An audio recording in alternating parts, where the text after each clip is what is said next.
Hari ini kita tengok ayat yang 32. Ayat 32. Tuan-tuan boleh tengok kertas yang telah diedarkan pada bulan yang lalu, Putus State, dan diedarkan. Kertas macam ni. Saya pun simpan lagi, tuan-tuan. Bismillahirrahmanirrahim. Siapa nak buka Quran yang ada terjemahan pun boleh juga. Quran yang ada terjemahan. Hak mana ada handset tu, takkan download Clash of Clans saja. Download lah surah ni sama. Ramai Clash of Clans ada ni. Hak umur 30 lebih pun ada juga. Kan? Download Quran hak ada terjemahan tu. Buka ayat 32 surah Al-Kahfi. A'udzubillahi minasyaitonirrajim. وَاضْرِبْ لَهُمْ مَثَلَ الرَّجُلَيْنِ جَعَلْنَا لِأَحَدِهِمَا جَنَّتَيْنِ مِنْ أَعْنَابٍ وَحَفَفْنَاهُمَا بِنَخْلٍ وَجَعَلْنَا بَيْنَهُمَا زَرْعًا. Ayat 32. Di sini mula cerita baru, tapi ringkas saja. Cerita ni tentang dua orang. Ada dua riwayat. Yang pertama, dua orang ini kata ulama tafsir, mereka adalah dua orang kawan. Yang seorangnya kafir dan seorang lagi mukmin, dan mereka berkongsi syarikat, berkongsi perniagaan. Boleh? Nah, kita dengan seorang yang bukan Islam lain. Itu berniaga, buat perhotelan dan sebagainya. Kan? Maka yang tu bukanlah menjadi halangan. Jadi yang tu satu hukum fiqh yang pertama. Tuan-tuan, jadi Allah Ta'ala memulakan cerita ni dengan menyebutkan, dan berikanlah kepada mereka. Allah Ta'ala arah pada siapa? Berikanlah kepada mereka. Beri pada siapa? Dalam ayat ni, arahan ini adalah kepada Rasulullah sallallahu alaihi wasallam. Allah Ta'ala suruh Nabi cerita. Wahai Muhammad, sampaikan cerita ni. Jibril buat turun cerita ni. Arahan Allah, Jibril pun buat turun cerita ni. Arahan Allah kepada Nabi SAW, wahai Muhammad, cerita satu perumpamaan tentang dua orang laki-laki. Zaman bila, tuan-tuan? Zaman dulu. Untuk ambil pengajaran, perlu tahu ke zaman Nabi apa? Punya duk kaji, duk bahas pula khilaf, buat perdebatan pula. Dua orang lelaki ni adalah daripada zaman sekian-sekian. Buat tajuk debat daripada zaman manakah mereka. Perlukah nak bincang benda tu? Tak perlu. Kita tahu kisah, apa yang berlaku, apa akibat dia, cukup. Siapa nama mereka, itu tak penting. Al-Quran tak ajak untuk kita tahu apa nama dia. Dia duduk kampung mana betul-betul ni ustaz. Kena tahu lorong ujung ke, tak payah. Allah Ta'ala selalunya, Allah Ta'ala cerita benda apa yang berlaku, apa yang mereka buat, dan apa akibatnya. Kita ambil pengajaran. Cerita dalam cerita ni, cerita tentang umat terdahulu. Sebab tu, apabila ditanya, Nabi tahu mana cerita umat-umat terdahulu? Jawapan dia daripada wahyu yang disampaikan oleh Jibril. Kadang-kadang cerita Jibril itu berbentuk wahyu Al-Quran, dan kadang-kadang Jibril main cerita ke Nabi dan dia bukanlah Al-Quran, hadis saja. Ada tuan-tuan? Jibril cerita ke Rasulullah berkenaan dengan orang-orang terdahulu, seperti kisah tiga orang yang masuk dalam gua, lepas tu batu bergolek tutup pintu gua. Yang tu kisah orang dulu. Nabi ambil mana? Daripada Jibril juga. Tapi yang tu bukan wahyu.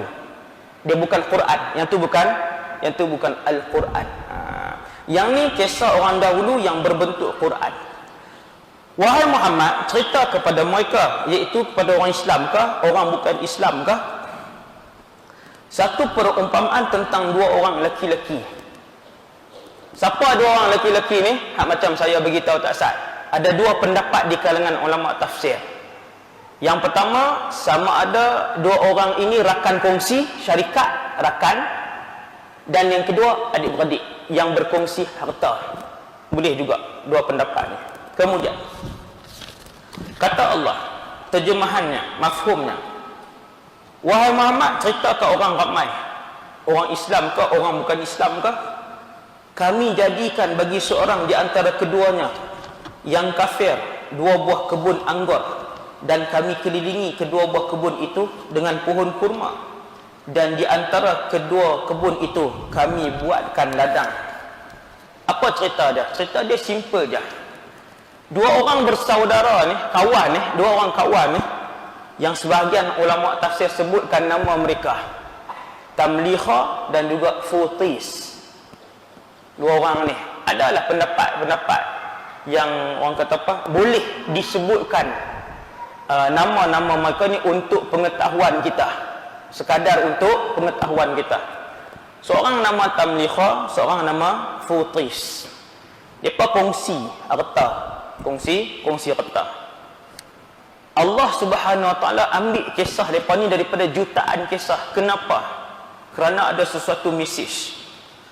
Harta yang mereka kongsi ni adalah satu harta yang hebat, iaitu kebun yang sangat-sangat luas dan memiliki pelbagai hasil di dalam kebun tu. Dalam ayat 32 Allah nak cerita bahawa kebun mereka ni adalah kebun yang ada pelbagai jenis buah-buahan. Dia bukan durian saja. Tuan-tuan kalau pergi kebun orang, kalau kita pergi kebun durian dia, ada durian saja kan 50 pokok. Dia tuan tu lagi nanti dia tanam hak lain celah-celah tu pula. Kalau hak rajin sikit durian, lepas tu ada manggih. Durian 50 batang pokok, lagi ada manggih 2 batang. Batang ni satu, sana sebatang manggih. Kan seronok, durian pun ada, manggih pun ada. Hak rajin sikit dah durian dengan manggih apa semua, lagi dia pergi selit pula celah-celah tu. Ada pokok dengan pokok macang dengan pokok pelang. Selit pula celah-celah tu. Yang rajin lagi, waris-waris dulu kala ni yang lagi rajin, dalam satu kebun tu dah ada durian hak meja ni. Manggih pun tanam juga, pelam harum manis pun tanam juga, langsat dukung pun ada juga. Nampak jadi 5-6 jenis dah. Maka kebun depa ni bukan kebun biasa. Satu kebun yang sangat luas, kebun 2 orang ni. Kebun yang sangat luas, di daerah itu tak ada orang yang memiliki kebun yang macam mereka ni. Semua jenis buah-buahan ada di situ. Yang mejanya yang paling banyak buah kurma dengan buah anggur. Yang lain pula dia tanam-tanam pula penuh dalam kebun tu, sehingga kebun itu dicemburui oleh orang ramai. Semua orang pakat seronok tengok kebun tu pula. Ni Allah cerita, pohon kurma, dan kami selitkan di antaranya, di antara pohon anggur itu kami selit buah kurma, dan kemudian kami selit lagi di situ buah-buahan yang lain. Ayat 32 kita boleh tengok, yang mana ada Quran, tengok ayat 32. A'udzubillahi minasyaitonirrajim. Kiltal jannataini atat ukulaha wa lam tadlim minhu syai'a wa fajjarna khilalahuma nara. Kedua buah kebun itu menghasilkan buahnya, dan kebun itu tiada kurang buahnya sedikit pun. Dah buah banyak, berbelah-belah jenis pokok di situ, pokok yang sesuai lah. Ada berbelah jenis buah-buahan di dalam kebun mereka, sudahlah banyak. Ni Allah cerita tuan ni, bukan saya. Allah duk cerita kat kita, 2 orang kawan ni berkongsi satu kebun mewah yang ada berbelah-belah jenis pohon. Tuhan kata pula pokok mereka semua elok. Walam tazlim minhu syai'a. Kata ulama tafsir, setiap batang pokok di dalam kebun mereka menghasilkan buah elok yang maksimum. Orang lagi ni tak, orang lagi duk tengok. Tuan-tuan pergi kawasan kebun, kebun. Semua buah sama kah? Adakah semua kebun menghasilkan buah yang sama banyak? Jawapan dia ada. Ada orang dia pandai jaga, dia selalu pergi jaga, dia selalu baja sebagainya, kemudian dia pula pemurah. Tuan-tuan boleh tengok pokok dia. Sudahlah pokok dia rimbun, yang keduanya buah dia banyak pula. Elok pula. Dah rimbun, buah dia elok pula. Maka tak sama. Dua orang ni, yang seorang mukmin sebenarnya, mukmin yang hakiki, orang mukmin soleh sungguh, hak seorang ni, kawan dia orang kafir. Kebun mereka ni adalah kebun yang mengandungi belah-belah buah. Kemudian kata Allah, setiap batang pokok di dalam kebun mereka menghasilkan buah-buahan yang paling maksimum. Walam tazlim minhu syai'ah. Allah cerita dalam Quran, wa fajjarna khilalahuma nahara. Tuan-tuan, tambah satu lagi pula, tengah-tengah kebun mereka ada sungai pula, boleh duduk mandi manda. Hak ni kemuncak. Orang boleh bayang. Bayang tengok satu kebun, kemudian dia naik sikit ke bukit macam tu, belah tengah-tengah ni sungai. Dia belah tengah-tengah tu sungai penuh dengan pokok, dengan rimbun, reduk apa semua. Lepas tu ada sungai pula, boleh duduk mandi. Agak-agak berapa juta tu kan. Kemudian Tuhan pun cerita, wa kana lahu thamarun faqala li sahibihi wa huwa yuhawiruhu ana aktharu minka malan wa a'azzu nafara. Apa yang berlaku? Lepas pada tu tuan-tuan, mereka bahagi harta, jual. Kebun itu dijual, kemudian dibahagikan harta. Hasil dibagikan dua. Jual kebun mewah tadi ni, jual. Maka dapatlah seorang berapa ribu dinar. Seorang berapa ribu dinar. Disebutkan dalam kitab tafsir Ibnu Katsir. Dalam tafsir Ibnu Katsir disebutkan seorang 3,000 dinar. Kira tuan-tuan, 3,000 dinar seorang. Maka yang mukmin tadi dengan 3,000 dinar tak sah, dia beli hamba abdi, dia merdekakan, pergi hidup, merdekakan hamba-hamba abdi ni. Dia beli pakaian, kemudian dia bagi pada orang miskin. Tuan-tuan nampak cara orang soleh dulu macam mana? Apabila mereka ada duit yang banyak, apa mereka buat? Dia beli hamba abdi, dia merdekakan. Dia beli pakaian, dia berikan kepada orang susah. Dia beli makanan, dia berikan kepada orang miskin. Dan yang keempat, digunakan untuk membina masjid sampai duit dia habis. Si soleh tadi ni, iman dia tuan-tuan, iman dia. Kita kalau tak biasa jangan buat tuan-tuan. Kalau tak biasa jangan buat.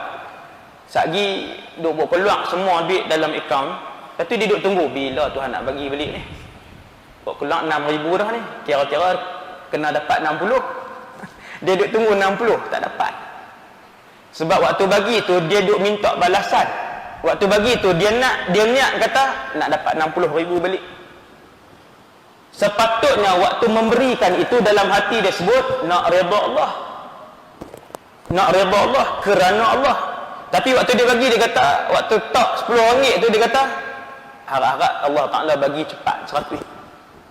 Kalau minggu ni lagi best, lagi clear. Ni duit tengah tak ada ni, dia pun pejam mata, hak tu lah RM10 lah, bismillah. Lepas minggu tak ada apa. Hak ni jam.